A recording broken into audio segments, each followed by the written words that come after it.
আসসালামু আলাইকুম ভিউয়ার্স, আশা করছি আপনারা সকলেই অনেক ভালো আছেন। আজকের 15তম ক্লাসে আমরা খুবই গুরুত্বপূর্ণ দুইটি ফাংশন শিখব। ফাংশন দুটির নাম হচ্ছে ইফ ফাংশন এবং ইফস ফাংশন। তো আমরা আজকে খুবই সহজ এবং সাবলীলভাবে এই ফাংশনগুলো শিখব। তো ক্লাসটা শুরু করার আগে আপনাদের সবার কাছে অনুরোধ, আপনি যদি আমার এই চ্যানেলে নতুন হয়ে থাকেন তাহলে অবশ্যই চ্যানেলটাকে সাবস্ক্রাইব করে দিবেন, আর যদি অলরেডি সাবস্ক্রাইব করে থাকেন তাহলে আপনাকে অসংখ্য ধন্যবাদ। তো চলুন ক্লাসের টপিকে চলে যাই। তো এইখানে আপনি কিছু লিস্ট দেখতে পাচ্ছেন, স্টুডেন্টের মার্ক দেওয়া রয়েছে। এখানে আপনাকে বলা হলো যে যেই সকল স্টুডেন্ট 33-এর নিচে নাম্বার পেয়েছে তাদেরকে ফেল দিতে হবে, এবং যে সকল স্টুডেন্ট 33-এর উপরে নাম্বার পেয়েছে তাদেরকে পাস দিতে হবে। অর্থাৎ রেজাল্টের কলামে আমাদের এই রেজাল্টটা নিয়ে আসতে হবে। আপনাকে কিন্তু এটা ইফ ফাংশন ব্যবহার করার মাধ্যমে করতে হবে, কারণ আপনারা জানেন যে লজিক্যাল বিভিন্ন রেজাল্টের জন্য আমরা ইফ ফাংশন ব্যবহার করে থাকি। তো আমরা এখানে ইকুয়াল টাইপ করে ইফ লিখে দিব দিয়ে এখন যদি আমি ট্যাব বাটন প্রেস করি, দেখতে পাচ্ছেন প্রথমে চাচ্ছে লজিক্যাল টেস্ট। তো লজিক্যাল টেস্ট আমরা গত ক্লাসেও কিছু শিখেছি। গত ক্লাসটা যারা এখনও দেখেননি আমি বলবো তাদেরকে আমাদের গত ক্লাসটা দেখে তারপর এই ক্লাসটা কন্টিনিউ করবেন, কারণ আমরা গত ক্লাসে কিছু লজিক্যাল টেস্ট দেখেছি, কিভাবে আমরা and function, or function, not function ব্যবহার করব, কিভাবে লজিক ইউজ করব, এই বিষয়গুলো কিন্তু আমরা গত ক্লাসে আলোচনা করে এসেছি। তো গত ক্লাসটা যদি আপনি দেখে এই ক্লাসটা কন্টিনিউ করেন আপনাদের কিন্তু বুঝতে অনেক সুবিধা হবে। তো ইফ ফাংশন সিনট্যাক্সটা যখন ওপেন হয়েছে এখানে দেখতে পাচ্ছেন লজিক্যাল টেস্টের এরিয়াটা বোল্ড হয়ে গেছে, অর্থাৎ প্রথমেই আমাকে লজিক দিতে হবে। তো আমার লজিক হচ্ছে আমার এই মার্কটা যদি গ্রেটার দ্যান অর ইকুয়াল 33 হয়, এটার মানে হচ্ছে আমার C5-এর মধ্যে কিন্তু নাম্বার রয়েছে 85, অর্থাৎ এই সেলের মধ্যে যে নাম্বারটা থাকবে সেটা যদি 33-এর সমান অথবা 33-এর চেয়ে বড় হয় তাহলে ভ্যালু অফ ট্রু আপনি কি চাচ্ছেন। তাহলে আমি কমা দিয়ে চাচ্ছি ভ্যালু অফ ট্রু আমার এখানে 5 দেখাক। তো মাইক্রোসফট এক্সেল আপনি যখনই কোনো টেক্সট ইউজ করবেন ফাংশনের মধ্যে তখন কিন্তু আপনাকে সেটা ডাবল কোটেশনের মধ্যে লিখতে হবে। তো আমি এখানে শিফট ক্লিক করে যে ডাবল কোটেশন দিয়ে দিলাম। এখন আমি এখানে লিখে দিব পাস, লিখে আমি আবার ডাবল কোটেশন ক্লোজ করে দিব। তো এখন যদি কমা দিয়ে দেই তো এখন দেখছেন ভ্যালু অফ ফলস। তো আমাদের প্রথম যে কন্ডিশনটা আমরা ইউজ করেছি এটা যদি ফলস হয় তাহলে আপনি কি চাচ্ছেন। তো আমি চাচ্ছি আমাদের লজিক ফলস হলে আমাকে ফেল দেখ। তো আমি এখানে ডাবল কোটেশনের মধ্যে ফেল লিখে ডাবল কোটেশন ক্লোজ করে দিলাম। এখন যদি আমি ইন্টারে প্রেস করি দেখুন আমাদের কিন্তু যেহেতু সে 85-এর উপরে নাম্বার পেয়েছে এই জন্য আমাদের পাস চলে এসেছে। এটা যদি আমি এখন জাস্ট 2টা ক্লিক করে দেই দেখুন আমাদের কিন্তু সুন্দরভাবে রেজাল্ট চলে আসলো।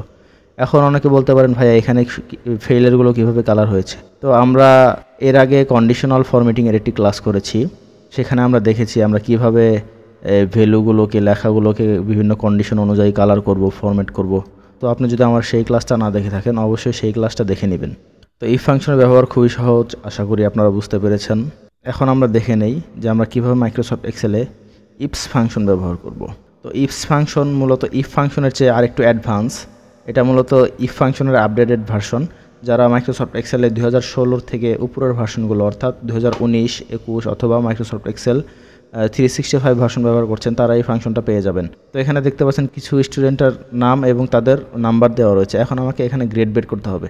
এখানে গ্রেডের কিছু রেঞ্জ দেওয়া রয়েছে, যেমন 0 থেকে 33 মার্ক যারা পেয়েছে তাদেরকে F দিতে হবে, 34 থেকে 79 যারা পেয়েছে তাদেরকে B দিতে হবে, এবং 80 থেকে 100 যারা পেয়েছে তাদেরকে A দিতে হবে। তো এখানে দেখতে পাচ্ছেন আমার কিন্তু টোটাল 3টা কন্ডিশন। তো আপনি এটা ইফ ফাংশন দিয়েও করতে পারবেন, সেই ক্ষেত্রে আমাদের প্রসেসটা একটু বড় হবে। আমরা সেই বিষয়গুলো পরবর্তী ক্লাসে শিখব। এখানে আমরা খুব সহজে আমরা ইফস ফাংশনের মাধ্যমে এটা কিভাবে করব সেটা দেখে নিই, চলুন। তো আমরা এখানে গিয়ে লিখে দিব IFS, লিখে আমি যদি ট্যাব বাটন প্রেস করি দেখতে পাচ্ছেন এখানে প্রথমে চাচ্ছে লজিক্যাল টেস্ট 1। তো আমার প্রথম লজিকটা এখানে দিতে হবে। প্রথম লজিক হচ্ছে এই যে 85 দেখতে পাচ্ছেন। আমি আপনাদেরকে সবসময় বলবো আপনারা যখন মাল্টিপল ক্রাইটেরিয়া অর্থাৎ ইফসের ব্যবহার করবেন নাম্বারের ক্ষেত্রে তখন আপনারা সবসময় চেষ্টা করবেন যে নাম্বারের ছোটোর দিক থেকে শুরু করতে। তো আমি এখানে ছোটোর দিক থেকে শুরু করব। প্রথমে আমি দিয়ে দিলাম আমার C5 যদি লেস দেন 33 অর্থাৎ 33-এর নিচে যত সংখ্যা রয়েছে, 33-এর নিচে আমরা জানি 0 থেকে 32 পর্যন্ত সবই 33-এর নিচে, অর্থাৎ এই সংখ্যাগুলোর মধ্যে যদি থাকে তাহলে আমার ভ্যালু অফ ট্রু একটা কমা দিয়ে দিব। এখন চাচ্ছে এটার রেজাল্ট আপনি কি চাচ্ছেন। তো আমি এটার রেজাল্ট চাচ্ছি F, আমি ডাবল কোটেশন F লিখে ডাবল কোটেশন ক্লোজ করে দিলাম। এখন যদি আবার কমা দেই তো আবার দেখতে পাচ্ছেন যে লজিক্যাল টেস্ট 2 এখন দ্বিতীয় লজিকে চলে গেছে। তো দ্বিতীয় লজিক আমার সেম ওয়েতে আমি দিয়ে দেব এই C5 সেল, অর্থাৎ C5 যদি আমার 80 থেকে ছোট হয়। আমরা যেহেতু প্রথম কন্ডিশন লিখেছিলাম 0 থেকে 32 পর্যন্ত, এখন আমরা দ্বিতীয় কন্ডিশন দিচ্ছি 80-র নিচে যত সংখ্যা রয়েছে, অর্থাৎ 33 থেকে 79 পর্যন্ত যত সংখ্যা রয়েছে এই সবগুলোর জন্য আমরা বি গ্রেড দিতে চাচ্ছি। তো আমরা এখানে কমা দিয়ে ডাবল কোটেশনে আমরা বি লিখে দিব। এখন আবার ডাবল কোটেশন ক্লোজ করে দেব, আবার কমা দিয়ে দেব। এখন চাচ্ছে লজিক্যাল টেস্ট 3। তো আপনার তৃতীয় কন্ডিশন কি? আমার তৃতীয় কন্ডিশন হচ্ছে এই যে সেলটা রয়েছে এইটা যদি আমরা এখানে দিয়ে দেব লেস দেন অর ইকুয়াল 100। এটার অর্থ হচ্ছে আমার এই সেলটা যদি 100-র সমান অথবা 100-র থেকে ছোট হয়, অর্থাৎ 80 থেকে 100 পর্যন্ত এবং 100 হলেও আমার রেজাল্ট দিবে হচ্ছে এ। আমরা এখানে ডাবল কোটেশনে এই লিখে দিয়ে জাস্ট ডাবল কোটেশন ক্লোজ করে আমরা ব্র্যাকেটটা ক্লোজ করে দিয়ে এন্টার প্রেস করব। তো দেখুন যেহেতু আমার এই নাম্বারটা 80-র উপরে রয়েছে এই জন্য আমাকে এ গ্রেড দিয়েছে। তো আমি এটাকে অ্যালাইনমেন্ট মিডলে রেখে আমি জাস্ট এটাকে ড্র্যাগ করে দিচ্ছি। দেখুন সুন্দরভাবে কিন্তু আমাদের রেজাল্টগুলো দিয়ে দিল। এখানে দেখতে পাচ্ছেন সাখাওয়াত 29 পেয়েছে, সে ফেল করেছে। আমি যদি এটাকে এখন 35 বানিয়ে দেই, দেখুন এটা কিন্তু বি গ্রেডে অটোমেটিক্যালি চলে গেছে। আমি আবার যখন এটাকে 80 বানিয়ে দেব, এটা কিন্তু এ গ্রেডে চলে আসবে। তো এইভাবে মূলত মার্কশিটে রেজাল্ট বের করা হয় লজিকের মাধ্যমে।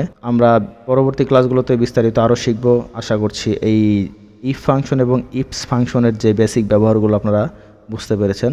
তো আমি আপনাদেরকে বলবো এই ফাংশনগুলো নিয়ে খুব বেশি প্র্যাকটিস করবেন। আপনারা যত বেশি এই ফাংশনগুলো নিয়ে প্র্যাকটিস করবেন তত ইজিলি আপনারা এগুলো ইউজ করতে পারবেন। তো দেখা হবে পরবর্তী ক্লাসে। আমাদের ভিডিওটা যদি ভালো লেগে থাকে ভিডিওতে অবশ্যই একটি লাইক করে দিবেন এবং চ্যানেলটাকে অবশ্যই সাবস্ক্রাইব করে দেবেন, কারণ আমাদের পরবর্তী ভিডিওগুলোতে আমরা আরও অনেক অ্যাডভান্স ফাংশনের ব্যবহার শিখব, যেমন x lookup, V lookup, filter ফাংশনের ব্যবহার শিখব। তারপরে বিভিন্ন টুলস যেমন পিভট টেবিলের মাধ্যমে কিভাবে আপনার ডাটাকে সামারাইজ করবেন, এইসব ব্যাপারে কিন্তু আমরা পরবর্তী ক্লাসে বিস্তারিত আলোচনা করব।